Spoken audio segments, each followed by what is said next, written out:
Uma ótima tarde para você que nos acompanha, que está acompanhando mais um Plantão ISN. Como todos os dias, nós nos encontramos aqui, sempre às 3h30 da tarde, com entrevistas, com informações, muitas informações para você que nos acompanha nessas lives, não é? E hoje nós temos um entrevistado, vamos falar, como sempre, não é, sobre um assunto muito importante. Hoje, o colunista do nosso portal ISN está aqui para conversar conosco, para tirar muitas dúvidas, não é, a respeito da comunidade LGBT. É o Luiz Eduardo, que além de colunista do nosso portal, ele é mestre em ensino em ciências da saúde pela Unifesp, também consultor técnico do Instituto Joana d'Arc no Guarujá e militante e consultor em AIDS, sexualidade, direitos humanos e também cidadania. Falei tudo certinho, Luiz Eduardo? Boa tarde. Boa tarde, falou tudo certinho, sim. Então tá bom. Ô Luiz Eduardo, o motivo pelo qual nós estamos conversando sobre isso nesta semana, não que não devêssemos conversar sempre, não é? Sempre é um assunto muito importante, principalmente em relação à saúde, não é? Saúde pública, mas nós estamos trazendo esse assunto à tona por quê? Recentemente nós tivemos uma notícia em relação ao Rio de Janeiro, em relação à situação dos homossexuais. Primeiro vamos tentar informar as pessoas. Bom, antigamente os homossexuais eles eram proibidos de fazer a doação de sangue, né? O homossexual masculino, o homem homossexual. Depois, recentemente, não é? Este ano, o STF derrubou essa restrição, diz que é inconstitucional, não é? E agora, em alguns estados, já estão acontecendo essas doações. Recentemente houve isso no Rio de Janeiro, né? O Rio de Janeiro liberou, já que é uma situação, uma decisão federal, então agora os estados têm que acatar, não é, Luiz? E agora o Rio de Janeiro recentemente liberou a doação de sangue dos homossexuais homens. E um colunista da CNN Brasil acabou fazendo um comentário, ele era um comentarista, acabou até sendo demitido da CNN Brasil por conta destas declarações. Ele afirmou no comentário dele que os homossexuais masculinos acabam tendo maior probabilidade ou maior chance de contrair o HIV. Então, que você, a princípio, comentasse sobre esta afirmação do jornalista, do comentarista, que acabou sendo demitido pela CNN Brasil, o Leandro Narlock, e também a respeito desta situação de homossexuais antes não poderem fazer a doação de sangue. Então, em primeiro lugar, boa tarde a todas, todos e todes. Muito obrigado, Vanessa, pelo convite, né? Eu acho que essa situação, como toda situação voltada à população LGBT ou a situações relacionadas à sexualidade, são sempre polêmicas, né? O comentarista, ele foi extremamente infeliz com algumas considerações que ele havia colocado com relação à questão da população de homens masculinos, homens gays masculinos, do seu impedimento de utilização, de doação de sangue, né?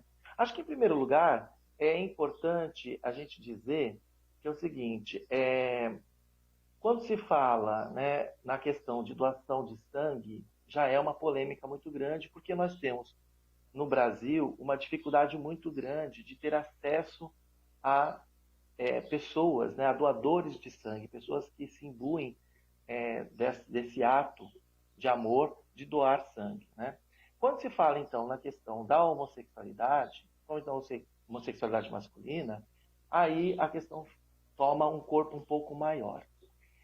O que a gente entende que acontece? Em primeiro lugar, tem essa questão da visão ainda deturpada de como se comportava a AIDS no começo da epidemia, na década de 80, que durante muito tempo, naquele período, foi considerada a peste gay, porque o número de pessoas do segmento gay tinham contraído uma doença que até então ninguém conhecia, olha a semelhança que nós temos aí com a questão da Covid, né? Que é um vírus, é uma coisa extremamente diferente, que ninguém sabe como é que funciona. E aí, no momento que foi detectado que uma parcela dessa população tinha contraído este vírus que ninguém conhecia, e justamente a população gay, no seu grande, na sua grande composição de homens, então foi considerada a questão da peste gay. E a partir de então, as questões de doação de sangue, que muitas vezes, por conta da época, da precariedade e da falta de conhecimento mesmo, de como é que era a questão da dinâmica do HIV, então tinha-se uma preocupação, né? Ou seja, nem era preocupação, era um veto para que a população de gays pudessem doar o sangue por conta de participar naquele momento do chamado grupo de risco, que não era somente a população de gays, mas também tinham os haitianos, tinha os hemofílicos e tinha os usuários de heroína, né, que tinham aí os 4Hs, né?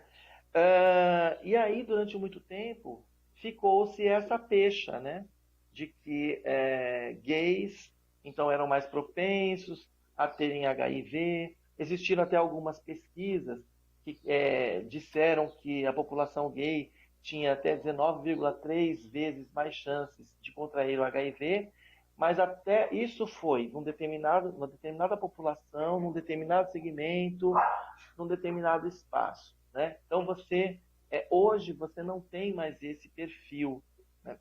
Inclusive é uma pesquisa do OMS, do qual ela está já em curso uma nova pesquisa a respeito, né? Não sei se eu já consegui explicar. Conseguiu sim, Luiz Eduardo. Agora, hoje, quando um cidadão ele vai doar sangue, esse sangue é testado, não é? Sim. Uma das coisas que eu acho que é importante a gente falar, acho que é importante a gente fazer um resgate histórico com relação à questão de doação de sangue, né? A doação de sangue, pela portaria 05/2017 do Ministério da Saúde, que já é uma portaria atualizada, porque antes, por ser homossexual masculino, já não poderia fazer a doação de sangue. Em 2017, eles fizeram uma flexibilização. O que eles disseram? Que toda a população de homens gays só poderiam doar sangue se eles ficassem 12 meses em abstinência sexual, né? Então, quer dizer, uma flexibilização meio que controversa, né? Porque quando você faz um recorte na população de heterossexuais, não se tinha esse tipo de protocolo. Ou seja, o homem ou a mulher heterossexual, né, se ela não tinha um recorte, ela não precisaria ficar 12 meses sem ter relações sexuais para poder fazer a doação. E a gente sabe muito bem que a questão da transmissão do HIV, 95% dessa transmissão acontece através de ato sexual. Ou seja, não é só homens gays que transam, né? As mulheres heterossexuais, ou seja, todos transam. Então, o que a gente havia percebido é que, mesmo tendo essa pseudo-melhora, né, você tinha ainda uma questão de preconceito e discriminação junto a esse segmento populacional. Por isso, então foi impetrado, né, uma ação direta de inconstitucionalidade no Supremo Tribunal Federal, né, aonde partidos políticos e grupos LGBTs, né, grupos nacionais LGBTs, aí incluindo a ABGLT, a ANTRA, a BGLT é a Associação Brasileira de Gays, Lésbicas, Bissexuais, Travestis, Transsexuais e Intersexos, a ANTRA é a Associação Nacional de Travestis e Transsexuais, e outros segmentos, também, como associações de gays, etc. e tal. Por quê? Dizia-se com essa proibição, ele não estava na questão da prevenção ou de evitar que as pessoas pudessem contaminar o sangue, já que aquela pesquisa ainda soava muito preocupante.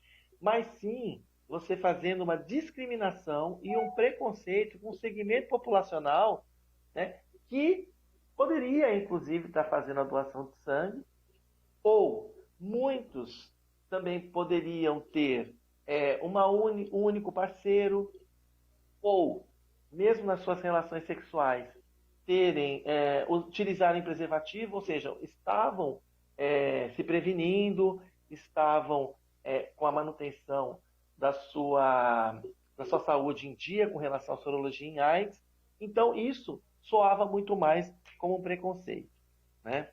E aí, por conta dessa ação direta de inconstitucionalidade, o Supremo Tribunal Federal, no dia 8 de maio, então, ele acabou, por 7 votos a 4, derrubando essa proibição dentro da Portaria 05/2017. E aí tivemos outros desdobramentos, né? Ah, sim, Luiz. Agora, é claro que a gente deve ressaltar que as coisas nos anos 80 eram de uma forma. 90, 2000, 2010, cada década. O avanço da ciência, não é? A ciência, ela vai avançando e a nossa visão deve também ir acompanhando o progresso, não é? Porque muitas pessoas acabam tendo aquela visão antiquada e por isso também o preconceito pela falta de informação de tudo que vai surgindo, de todas as novidades da ciência, não é, Luiz? Sim, eu acho que um dos grandes problemas que a gente tem com relação à questão da doação de sangue, ela está muito mais focada na questão dos preconceitos, né, nas questões voltadas a valores, crenças que estão deturpadas, né, com relação à questão de ser homossexual, e a partir daí as pessoas colocam na mesma vala comum, né, a questão, uma coisa que é voltada à cidadania, seja o exercício da sua cidadania, a possibilidade de você, através do seu ouro vermelho, né, que a gente considera a questão do sangue, fazer a caridade ou ajudar o próximo. Por conta desses estigmas e preconceitos, você ainda continua tendo aquela visão deturpada da década de 80. Agora, Luiz, um dos comentários também que o jornalista demitido da CN Brasil fez é que isso poderia ser uma conquista pequena. Você concorda com isso? Então, eu discordo, porque assim, apesar de eu ter uma dificuldade muito grande de falar um termo que está na moda, que é você tem que ter o seu lugar de fala, você não ocupa o seu lugar de fala, né? Eu acho que o que faltou com ele foi um pouco de sensibilidade com relação a essa conquista. A conquista, se a gente for olhar pelo lado da quantidade de sangue que você pode injetar no mercado, né, nos hemocentros, nos espaços que necessitam de bolsas de sangue, ele é um impacto significativo. Afinal de contas, se a gente for analisar que na última pesquisa do Ministério da Saúde foi detectado, né, ou foi divulgado de que até 6% da população brasileira elas são compostas de homossexuais ou bissexuais, travestis transexuais. Então, num cálculo básico, você teria aí uma injeção, se caso a totalidade dessas pessoas fizessem a doação de sangue, de uma injeção de 18 milhões de litros de sangue por ano. Então, isso não é, no ponto de vista de quantidade de insumo, baixa. Agora, o que foi muito triste é ele desconsiderar o aspecto da cidadania e do direito da população LGBT, em especial a população de homens gays e também uma coisa que ninguém discute, que são das travestis e das transexuais, que elas também estão neste bojo, né? Então, eu acho que esse comentário que ele fez realmente não partiu do olhar da cidadania, da luta, que não é uma luta recente, é uma luta que a gente já tem há muitos anos. Luta essa que ela, em conjunto, por exemplo, com a criminalização da homofobia, que também o próprio STF conseguiu fazer com que a homofobia fosse igualado ao crime de racismo por conta das questões relacionadas a crime de ódio, né? E aí a gente percebe, é só um detalhe, né? O quanto que é importante salientar de que o espaço ideal para se fazer leis no município, no país, eles não estão cumprindo com a sua função. E aí a gente precisa entender se é uma questão focada nos preconceitos, nos dogmas, nos estigmas, porque aonde deveriam sair essas leis deveria ser na Câmara dos Deputados e Senadores. Quem está legislando para a causa LGBT é o Supremo Tribunal Federal, ou seja, o Judiciário. Então isso a gente já começa a perceber que, primeiro, o Judiciário ele está antenado com as mudanças sociais, né, com as mudanças da sociedade, e que a gente precisa ter um novo olhar dentro dos espaços legislativos para que possa promover políticas públicas afirmativas para diversos segmentos, né, e em especial para a população LGBT. Agora, Luiz, você já é militante há muitos anos, não é? Então fala pra gente há quantos anos você já atua como militante e depois também como especialista, como mestre também. E nesses anos todos, houve avanços mesmo? Quais foram os avanços em relação à militância mesmo, às pautas dessa agenda que vocês realmente tanto defendem? O que já foi conseguido e, claro que ainda falta muito, mas dê alguns exemplos do que vocês estão buscando e que você acha que podem vir a conseguir num curto espaço. Então, olha, eu estou na militância desde 1998. Foi ontem, né? Então, assim, eu faço um trabalho aqui no município de Guarujá. A gente, através do Instituto Joana d'Arc, que nesse momento está em processo de reestruturação, então estamos aí com um novo olhar, já que nós estamos no novo normal, então estamos aproveitando para, né, readequar e reorganizar e atualizar as nossas atividades de assistência, prevenção e ativismo. No caso do Joana d'Arc, dentro do Joana d'Arc, que é uma ONG AIDS, a gente tinha um núcleo chamado 3G, que é o Grupo Gay do Guarujá, que com o passar do tempo acabou tendo que capilarizar para outras cidades e virou o Grupo Gay do Guarujá e região. Tivemos aí, então, nós já temos em torno de 22 anos, né, de existência. Tivemos altos e baixos, como qualquer instituição, né? Já tivemos dentro dos nossos trabalhos mais de 2.000 pessoas. Fomos referência para trabalhar discussões de políticas públicas no Ministério da Educação, no Ministério da Saúde, na Secretaria de Justiça e Defesa da Cidadania de São Paulo, de dar suporte em matérias de atividades pedagógicas ou de ativismo ou advocacy para várias instituições, tanto aqui do Estado de São Paulo como no Brasil. Enfim, temos aí um caminho muito grande trilhado, né? Só que como todos os trabalhos, a gente tem aí, a gente segue ciclos, né? Então, desde o começo, a gente trabalhava, por exemplo, em 98, o foco do trabalho era muito mais de como a população LGBT se relacionava com os seus familiares. Hoje, se a gente for analisar, o grande problema está muito mais focado na questão da prevenção, do autocuidado, né, do que você discutir a proteção dentro da família, né?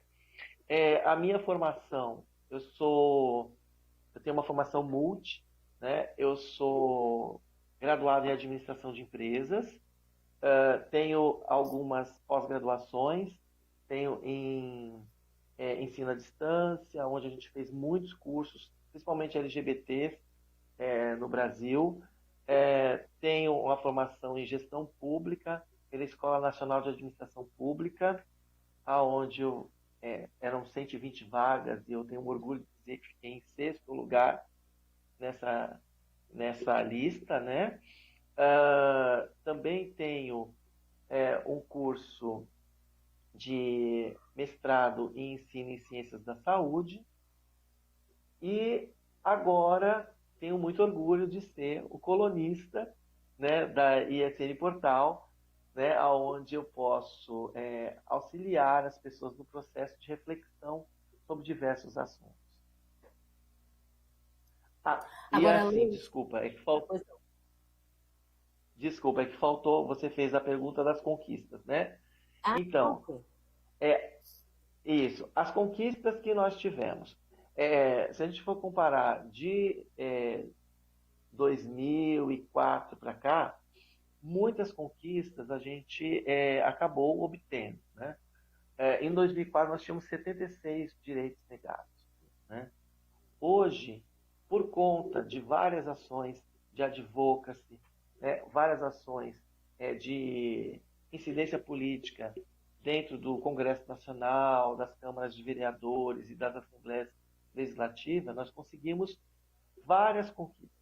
Por exemplo, nós conseguimos o casamento gay, que foi uma coisa muito difícil de se conseguir, né? Mas a gente conseguiu, através de uma manobra muito inteligente, que foi conseguir com que o censo colocasse dentro do seu formulário as pessoas identificarem qual é a sua orientação sexual, se eram casados, união estável ou não, e aí quem é visto é lembrado, né? Então acabou se demonstrando a quantidade de pessoas que tinham união estáveis e aí o Supremo acabou liberando, né? Conseguimos aí a questão da validade, né, da doação de sangue. Nós temos aí várias questões, como por exemplo o apoio para as paradas LGBTs, o apoio de governos com recursos financeiros para ação na ponta, ou seja, a gente trabalha junto com o segmento LGBT, aonde que eles estão, enfim, nós temos várias conquistas.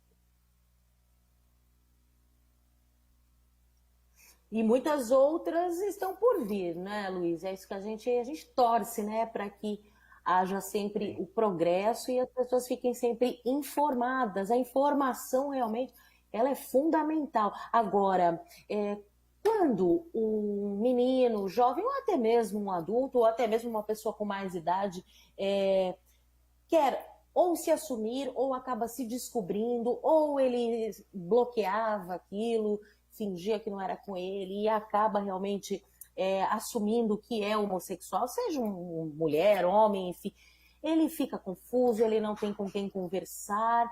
O que você poderia aconselhar essa pessoa? Procurar quem? Então, em primeiro lugar, a gente pensa da seguinte maneira. Quando eu trabalhava no 3G, eu tinha um módulo que a gente discutia que era o seguinte: sair do armário interessa a quem, né? E aí a grande discussão que a gente levava era que o sair do armário para a gente era justamente o sair do armário interior. Porque para quem importa a sexualidade? Para quem importa a minha sexualidade, a sua sexualidade? Importa, em primeiro lugar, a mim, né? E dependendo, se a gente for discutir em questão de políticas públicas, né, importa para os segmentos, né, que trabalham com determinadas políticas públicas, né? Para aquelas pessoas que têm algumas dificuldades, né, nós temos espaços formais de públicos, na realidade, ou leis que deveriam atuar justamente com essa população. Então, por exemplo, hoje os CRAS, os Centros de Referência e Assistência Social, eles começaram a fazer alguns trabalhos junto com o segmento de jovens, aonde um dos temas discutido era a questão da homossexualidade ou da população LGBTQIA+, né? E aí, cada ano aumenta mais a sigla, porque a gente começa a descobrir outras expressões da sexualidade, né? Mas, no caso de violência, no caso de perda, né, ou da vulnerabilidade da perda das garantias de direitos, você tem alguns espaços que você pode procurar. Primeiro é o CREAS, o Centro de Referência Especializado em Assistência Social, que dentro da política de assistência social é o espaço aonde tem que fazer a atenção junto à população LGBT. No caso das pessoas que sofreram agressões, né, nós tivemos uma conquista há uns tempos atrás, que nós conseguimos colocar dentro dos boletins de ocorrência do Estado de São Paulo um eixo chamado homofobia. Então a gente consegue ter aí consegue tirar os dados, fazer uma estatística para poder até entender aonde que está o maior número de atos homofóbicos para gerenciar políticas públicas. Agora, o mais importante, Vanessa, é que as prefeituras, porque é onde a gente vive, né? A gente fica muito se preocupando com políticas federais, estaduais, mas é no município que a coisa acontece. É aqui onde a gente está, né? Então, o que a gente entende é que nós deveríamos ter, por exemplo, no município de Guarujá, né, uma assessoria de políticas públicas LGBT.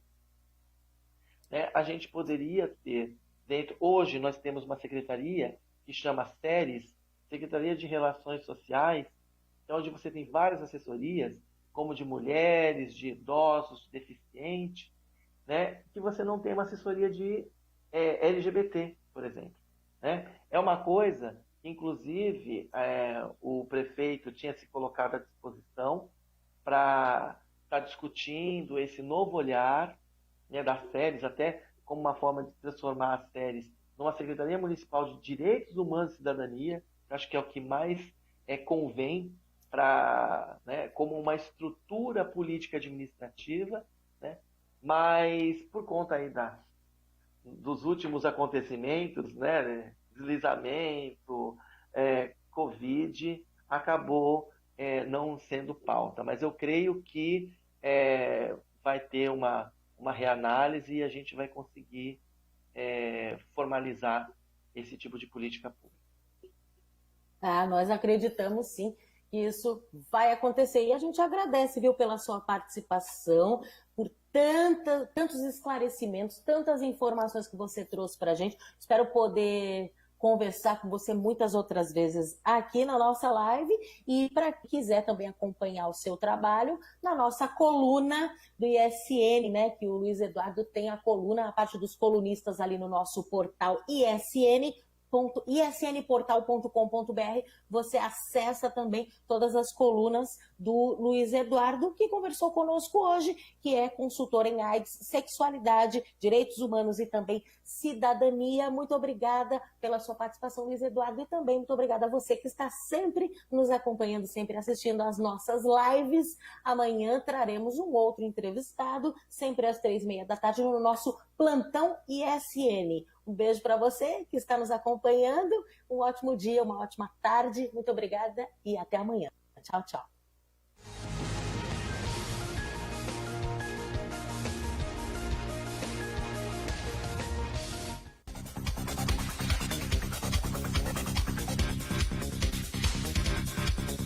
Você está assistindo a ISTV. Me mandaram aqui para falar do principal